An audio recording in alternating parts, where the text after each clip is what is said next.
Aunty இல்ல aunty எனக்கு சாப்பாடு வேண்டாம், நீங்க சாப்பிடுங்க. ஏய் உன்னை யாரு சாப்பிடான்னு கேட்டது? வரும்போது சாப்பிட தட்டு கை எடுத்துனுட்டியா? டேய் என் காசுல ஒன்ன மாதிரி தண்ட பசங்க உட்கார்ந்து சாப்பிடறப்போ அவ சாப்பிட்டா என்னடா? ஏய் அனிதா சாப்பாடு போடு. இப்ப நான் எதுக்கு வந்திருக்கேன்னா, அம்மா இந்த பாத்திரத்தை உங்ககிட்ட கொடுத்துட்டு வர சொன்னாங்க. அது எப்படி டெய்லி நாங்க சாப்பிடுற நேரம் பார்த்து உங்க அம்மா எதனா ஒரு பாத்திரத்தை எங்க வீட்டு கொடுத்து அனுப்புறா? இப்ப உங்க அப்பனை எதிர் வீட்டுக்கு சாம தூக்கின்னு போயிருப்பானே. அப்பெல்லாம் பேசாதடா. பாவம் அவங்க பாம்பேல இருந்து வந்திருக்காங்க, அவங்களுக்கு என்ன தெரியும்? ஹிந்தி தெரியும், மராட்டி தெரியும். ஏய் இது ஏன் காசுடி, நான் ரோட்ல போற கழுதி கூட சாப்பாடு போடுவேன். அதுக்காக இவன் யாரு? அங்கிள் இப்ப எதுக்காக கதற திட்டுறீங்க? ஏய் அவன் என்ன சொல்லடி, கழுதன்னு உன்னதான் திட்டுறான். இவனை பத்தி உனக்கு தெரியாதுமா, சுத்த மக்கு. இங்கிலீஷ் எக்ஸாம் போயிட்டு தமிழ் எக்ஸாம் எழுதிட்டு வந்திருக்கான். இங்கிலீஷ்ல கேள்வி கேட்டிருக்காங்களா, அட்லீஸ்ட் தமிழ்ல எழுதிருக்காங்களா?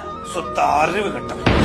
நீங்க அவன பாவம் புள்ள 2 நாள் அந்த எக்ஸாம தப்பா எழுதிட்டோம்னு நினைச்சு மஞ்ச கருவே எல்லாம்